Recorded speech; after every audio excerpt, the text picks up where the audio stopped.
Hello to you, salut tout le monde, salut les fans de Johnny et les fanatiques, j'espère que vous allez bien, c'est Manu DJ Experience Vintage 59. Alors, nouveauté oblige, Altes Collection qui a sorti ses 3 nouvelles figurines.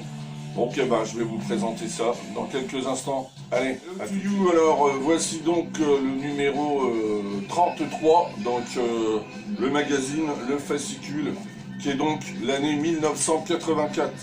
Donc 1984, une année charnière pour Johnny, parce que c'est une année tout simplement où ça fait pas mal d'années qu'il galère. Alors quand je dis qu'il galère, c'est surtout au niveau...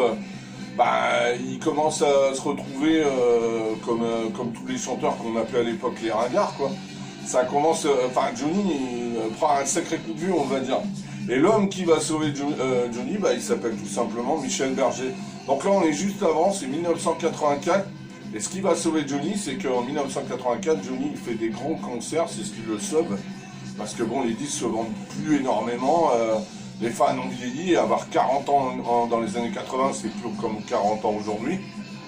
Donc, en ce temps-là, les gens de 40 ans, ils étaient déjà mariés, 3 gosses, enfin c'est pas comme aujourd'hui. Donc automatiquement, ça se ressent. Et donc on commence ce magazine, donc avec l'année 1984, donc vous voyez, ça allait déjà bien, hein, il y avait déjà des grèves, des manifs. Bref, c'est la France.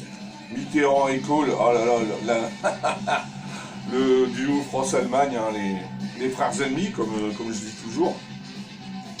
On nous parle de Madonna, hein, qui explose, hein, Madonna au niveau international, ça explose partout, y compris en France, bien sûr. Et est-ce qu'on va parler un peu de Johnny? Il est temps, de Nashville à Goddard. Donc là... ça nous explique en fait l'album qui va sortir, hein, Mon Petit Loup, hein, en 1984. Et donc vous voyez, on parle pas tellement de Johnny, hein, là bien sûr si, c'est la rencontre avec Jean-Luc Godard. Alors Jean-Luc Godard, alors il a fait pour moi c'est une horreur, hein, le film détective, mais bon, ça lui a permis de récupérer, on va dire, un public de gauche, un public branché, entre guillemets, branche-touille, hein, voilà, la gauchiasse comme je les appelle, voilà, la rive gauche de Paris. Alors il y a un groupe aussi qui a travaillé avec Johnny, c'est les Stray Cats, hein, sur cet album magnifique qu'il va faire, hein, Johnny à Nashville, que tout fan de rock doit avoir, ou tout fan de Johnny, tout simplement. Donc là il travaille avec les plus grands, les Stray Cats, Carl Perkins, Tony Joe, Emile Harris, ça donne un album magnifique. Enfin, moi j'adore cet album, hein, c'est un double d'ailleurs. Donc que vous l'ayez en vinyle ou en CD, faut le posséder. Et puis bien sûr, il fait le Zénith de Paris. Alors le Zénith de Paris, il fait un record. Je crois qu'il l'a fait pendant 6 mois. Le souci, c'est qu'au début, il y a eu du monde, parce que les gens, il n'y avait pas les réseaux sociaux, mais bon, il commence quand même à montrer déjà rien de son entrée avec le gant, c'était extraordinaire à l'époque, on est en 84, hein, il y a 40 ans en arrière. Et c'était donc une entrée fabuleuse, et ce qui fait que ça a attiré les gens. Le problème, c'est qu'il a fait pendant 6 mois, alors ça coûtait pas une blinde comme aujourd'hui, les concerts.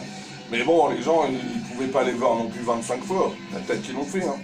Donc, les dernières semaines, c'est pas moi qui le dis, c'est comme quand il reprend Johnny, il dit que les salles étaient à moitié vides. Hein. C'est pour moi qui le dis, c'est lui. Donc c'est Mi Figue Mi Raisin, d'un côté c'est un super concert qui sortira un double CD.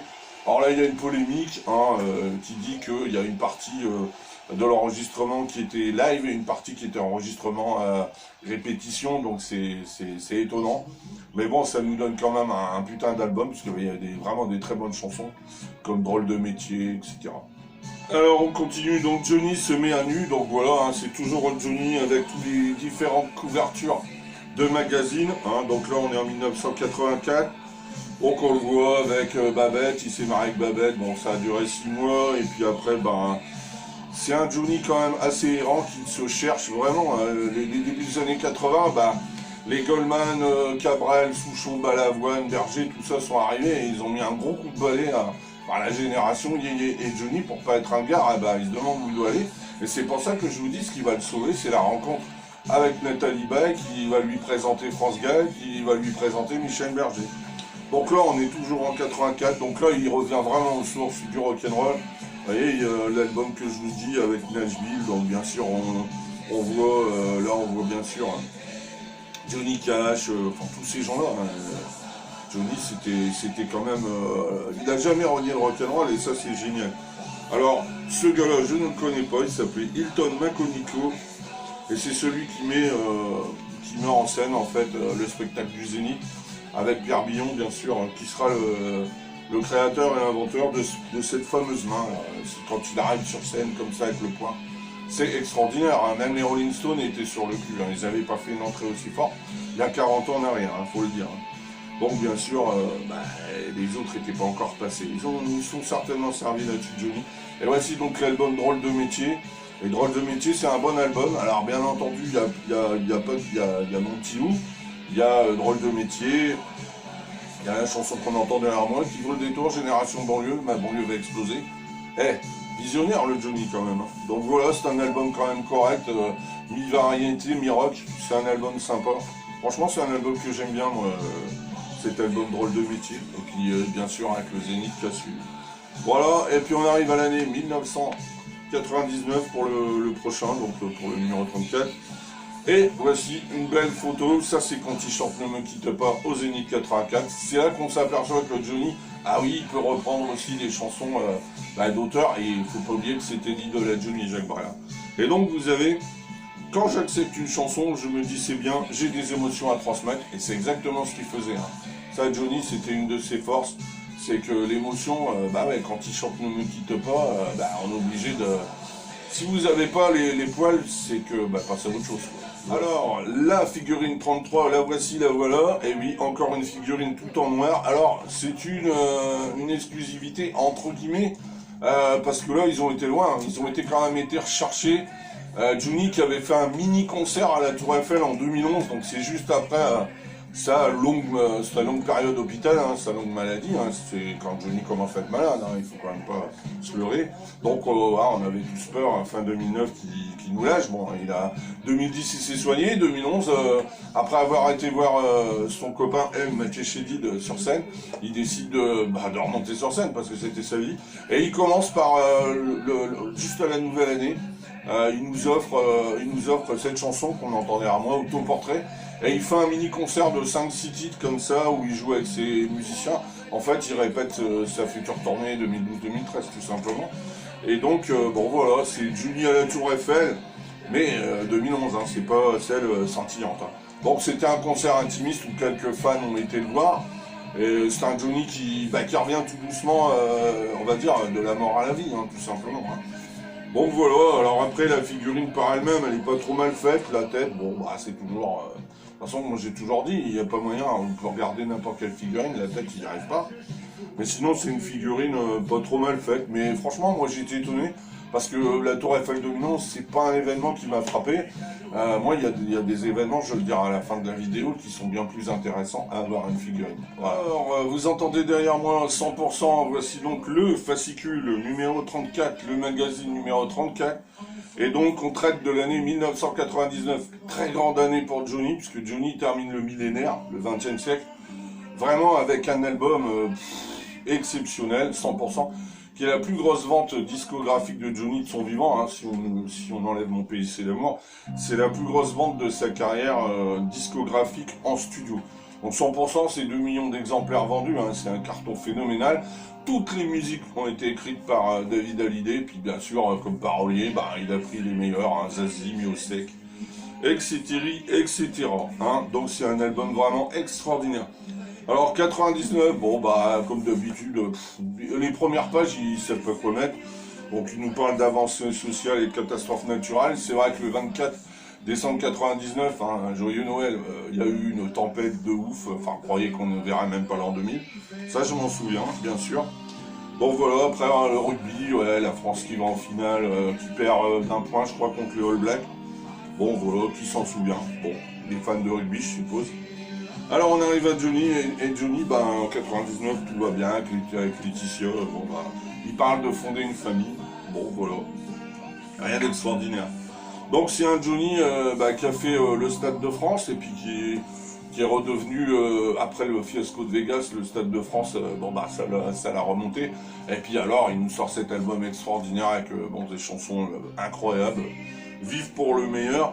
Alors faut savoir que cet album 100%, il y a eu 6 singles, c'est du jamais vu à part Michael Jackson qui sortait pratiquement toutes les chansons de l'album en single. Johnny, 6 singles, c'était très très rare, hein. D'habitude on sortait 3, 4 grands maximum par album. Donc en plus en ce temps là c'était chouette, on avait les singles CD et en face B on avait souvent un bonus track, ça c'était génial. Alors ouais, je vous parlais de lui, donc Miossec, c'est un gars qui chante mais qui fait surtout, qui est écrivain et qui a fait pas mal de textes pour de chansons pour Johnny et puis pour d'autres. Mais donc voilà, il y a des chansons quand même, des textes intéressants. Alors Johnny, il vit pour le meilleur, hein, parce que là, il voit bien que les années passent. Mais c'est pas un nostalgique Johnny, il a toujours regardé devant lui, pas derrière. Donc là, c'est des grandes retrouvailles avec David et c'est extraordinaire, quoi. Voilà, parce que il a fait un album monstrueux, quoi. Je vous dis, il n'y a que des tubes.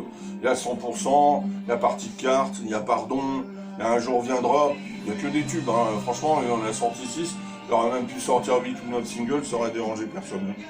Alors c'est une année, on le voyait, c'est vrai, extraordinairement beaucoup à la télé. Parce que c'est les années, on commence à arriver à la télé-réalité, donc c'est les The Voice, c'est les Star Academy, tout ça, donc c'est un Johnny qu'on voit énormément. Et puis la presse écrite, cherchez pas, il y a la Tcha, elle commence à montrer le bout de son nez. Et puis c'est un Johnny qu'on voit plutôt serein, qui va tranquillement vers l'an 2000, mais il n'a pas de stress plus que ça. Alors, dans cet album magnifique, il y a un texte aussi de François Sagan, hein, qui était une plume incroyable, hein, un écrivain de ouf, hein, voilà. Donc, ils sont tous cassés les dents, Goldman, Berger, enfin tous ceux qui l'avaient demandé à l'époque, quand il y avait le texte de François Sagan.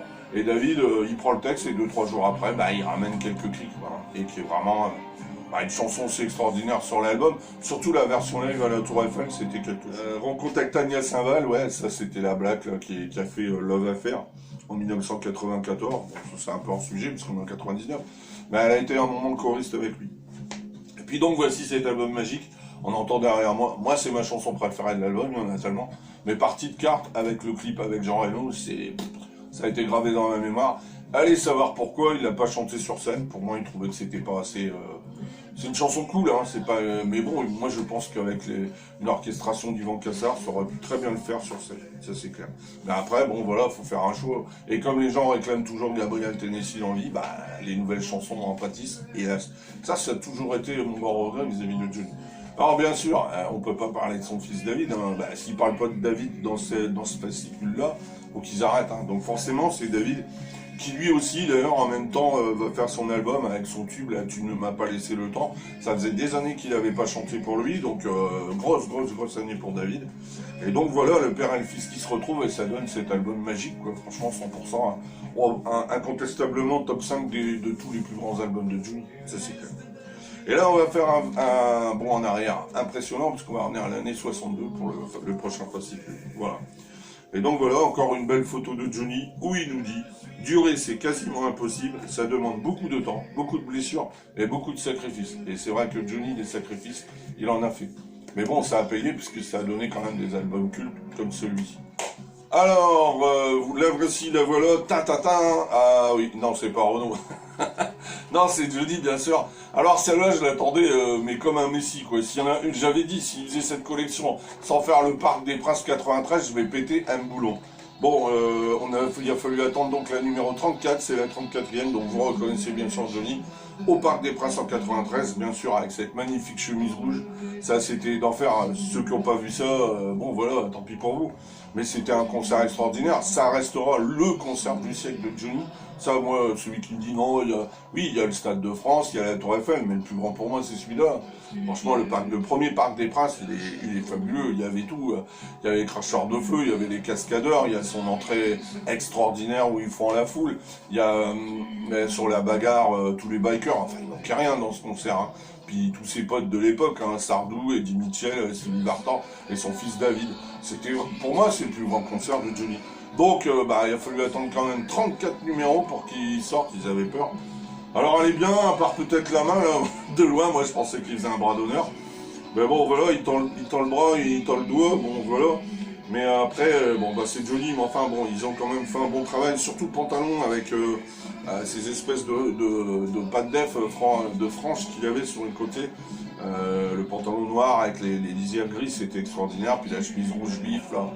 Il manque bien sûr que le blouson clouté, mais bon, est-ce qu'on en aura une deuxième? Je ne pense pas, parce que s'ils font celle-là, si on en a une deuxième du parc, ça sera soit, à mon avis, ça sera celle en ferraille avec son chapeau.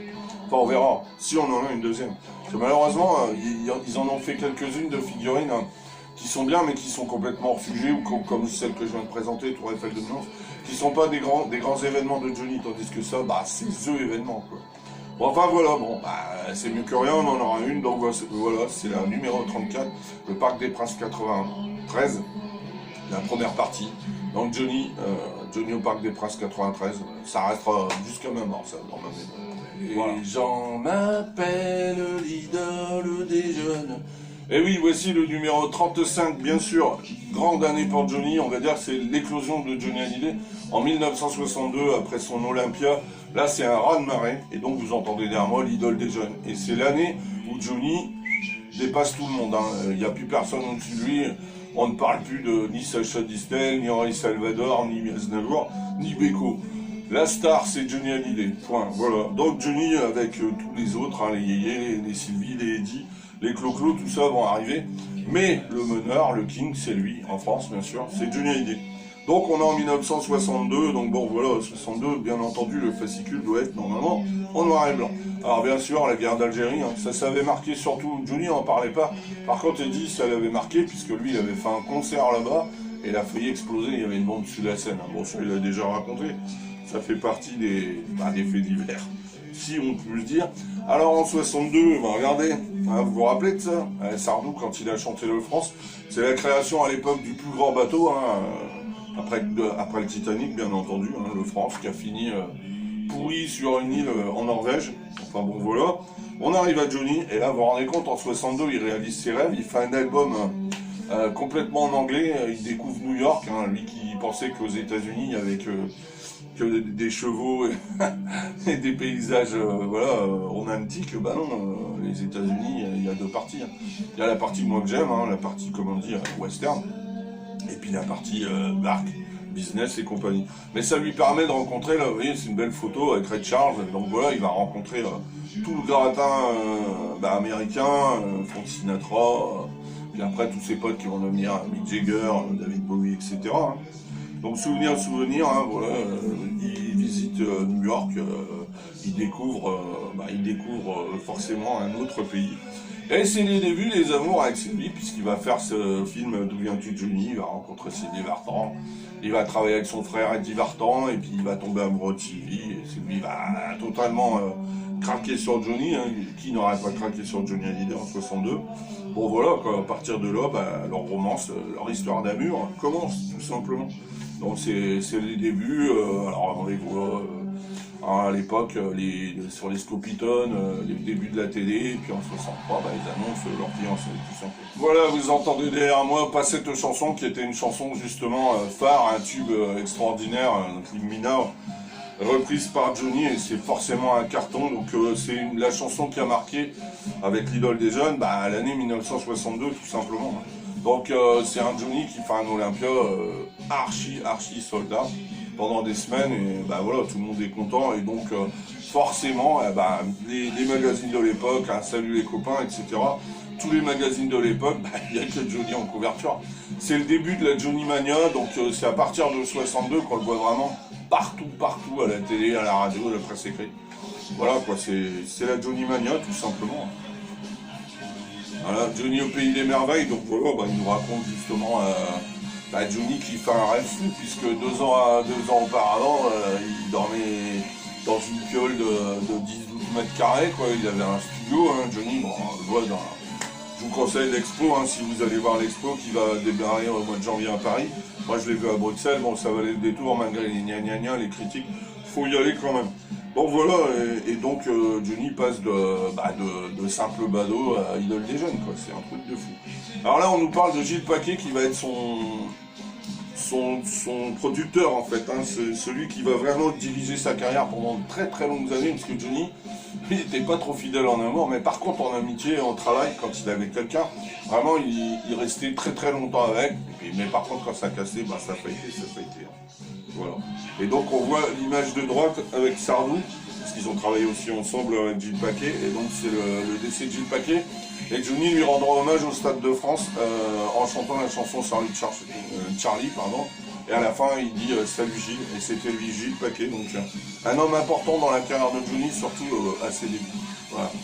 Donc l'album que je vous disais, hein, Sings America Hits, donc là c'est Johnny qui chante, qui reprend ses tubes et qui reprend bien sûr des tubes incontournables qu'il y a en Angleterre, aux États-Unis, hein, des chansons comme Taking Care of My Baby, Shake the Hand of a Fool, Maybelline de Chuck Berry, Hello Mary Lou, Letty Shaking Going On de Jerry Lee Lewis, et bien sûr Blueberry Hill de Fats Domino. Voilà, donc je vous dis, c'est un Johnny stratosphérique. Donc voilà, on entend derrière Shake the Hand of a Fool, donc cet album Sings Rocking America Hits. C'est le premier album entièrement en anglais de Johnny, et il fallait le faire en 62. Et ça a marché, mais c'est logique, surtout en 62, imaginez, il y a très peu de Français qui étaient bilingues ou trilingues. Donc forcément, ça a eu un succès commercial, on va dire, sympa sans plus, mais les chansons sont tellement bonnes, puis quand on aime le rock'n'roll, eh ben, on suit les yeux fermés. Bon voilà, ça c'était donc pour l'année 1962, et donc pour le 36e magazine, ça sera l'année 2014, donc ça sera sûrement sur l'album Restez Vivant. Voilà. Et donc voici la photo, alors bah, c'est Johnny Olympia 62, bah, c'est James Dean, hein. Regardez, franchement c'est James Dean avec les chansons d'Elvis Presley. Ça c'était un triptyque, Johnny, hein, Elvis Presley, James Dean et Marlon Brando, hein, qui à l'époque était une star. Alors il nous dit, on ne dépense pas de l'argent pour aller voir un mec qui chante seul avec une guitare. Pour lui c'était nul, donc je vais pas citer de nom, mais il y en a un sacré paquet, genre Bob Dylan, c'était pas son truc. Pour moi, ce n'est pas ça un spectacle. Bah ouais, il accepte qu'on chante comme ça, mais sur scène, voilà. Et c'est pour ça que Johnny a toujours fait des grands spectacles, surtout quand on a commencé à avoir la technique, la technologie. Il a toujours été inventif, et c'est pour ça qu'il allait voir des grands concerts de Michael Jackson, de U2, de AC/DC, etc. En incognito quand il pouvait. Parce que voilà, ça lui permettait de voir ce qui se faisait aux États-Unis, en Angleterre, et de dire ça dans mon prochain spectacle, je vais le faire, je vais m'inspirer de ça. Voilà. Alors la voilou, voici donc la figurine numéro 35. Vous entendez l'intro derrière moi de bien sûr le Restez Vivant Tour. C'était quand Johnny arrivait sur scène après son entrée avec la tête de mort qui s'ouvre en deux. Hein, c'était la tournée Restez Vivant qu'il avait fait, donc qui avait été enregistrée à Bruxelles, et donc ils ont tiré la figurine de ce concert-là. Donc bien sûr c'est Johnny, encore en noir, mais ça là est plutôt bien faite. Et puis bon, il a ses lunettes, donc c'est quand il rentre sur scène avec ses magnifiques lunettes sunglasses. Moi j'adore ces lunettes-là. Et puis bon, voilà, c'est Johnny tout en noir, mais c'est un Johnny. Alors bien sûr, ils ont été dans le sens du détail. Vous avez vu les jambes sont fines, hein. Et c'est pas un défaut, bien entendu. C'est Johnny, on le savait, hein, il était malheureusement, le cancer, il commençait à faire son œuvre entre guillemets, quoi. Donc voilà, donc c'est un Johnny, c'est sa dernière tournée, ne l'oubliez pas, c'est sa dernière tournée solo, hein. Parce qu'il y en a vont me dire oui, il y a les vieilles canailles, pour finir le clou du spectacle, comme on dit, mais voilà, Restez Vivant, voilà, c'est un super concert. Moi j'avais été le voir à Épernay, c'était franchement bien, Restez Vivant. Surtout la tracklist, on voit que Johnny avait dit oh j'en ai marre de chanter celle-là, et il avait fait un concert, il avait repris des chansons extraordinaires comme j'ai pleuré sur ma guitare, j'ai besoin d'un ami. Il avait repris beaucoup de chansons des années 70. Tomber c'est facile, qui est une chanson très très rare, et puis bien sûr la chanson qui fout les boules, bien entendu à la fin.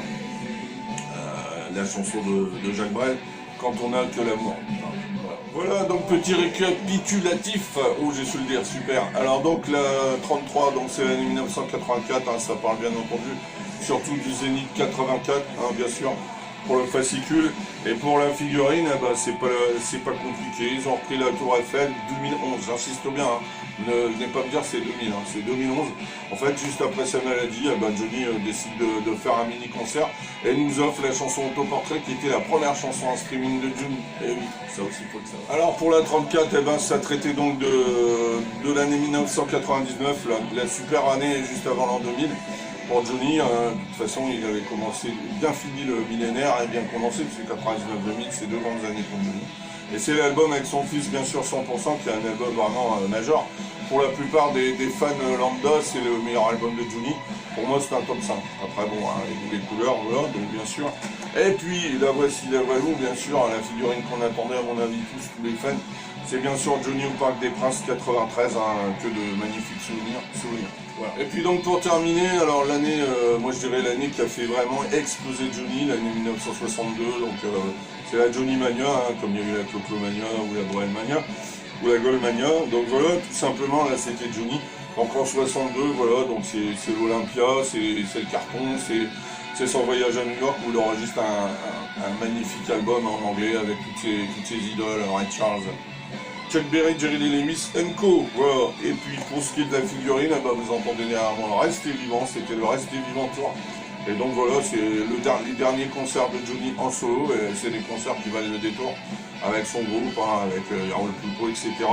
Et c'est un Johnny fatigué mais qui donne tout ce qu'il a, parce qu'il a toujours donné tout au public. Voilà, j'espère que cette vidéo vous aura plu. Donc c'était donc Johnny, nos années Johnny Altesse Collection, donc on arrive quand même à 35 numéros.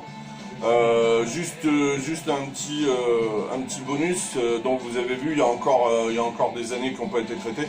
Moi j'espère avoir le pavillon de Paris 79, parce que vu être nul en jeux de laser, il y a moyen de faire une figurine correcte avec ça. Il y a le Foch aussi, la même année, en 79, pourquoi pas. Et puis pourquoi pas en faire une quand il est avec les prisonniers en 74. Ça pourrait être sympa. Voilà, après vous avez aussi le Bercy, le premier, le Bercy 87, l'envie avec le Géno. Enfin, ça va être difficile de faire de l'eau, mais faire sa chemise mouillée, pourquoi pas. Pareil, il y a encore pas mal d'années à traiter.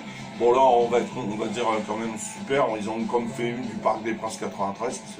Ça, c'était quand même hallucinant si on n'en avait pas eu. Bon ben voilà, alors pour terminer, moi j'ai téléphoné à Altesse Collection. Normalement on va sur 50 figurines, on en est déjà à 35. Donc ça devait pousser à 80, mais bon, malheureusement il y a toujours des gens qui critiquent, il y a des gens qui sont pas contents. Donc je ne pense pas que ça ira à 80, bon 50 ça serait déjà bien. 40 ça serait quand même un peu, il en manque quoi, hein, donc sinon il reste plus grand chose. Mais moi la fille que j'ai vue au téléphone, elle m'a dit on va sur 50. Donc voilà, après est-ce qu'il y aura des bonus, sachez qu'il va y avoir une hors-série qui va représenter l'époque Tennessee 85, qui est vraiment une année phare de Johnny, qui relance Johnny. C'est là où Johnny devient qui passe d'années difficiles, on va pas dire ringard, mais ça devient quand même difficile, à superstar, légende, rebelle, etc. Enfin le Johnny qu'on aime quoi. Voilà, allez, sur ce, on se retrouvera pour de prochaines aventures. Il y a bientôt, on approche la fin d'année, il va y avoir énormément de sorties discographiques, donc je ferai une vidéo sur les prochaines sorties discographiques de Johnny. Allez, sur ce, ciao, à bientôt.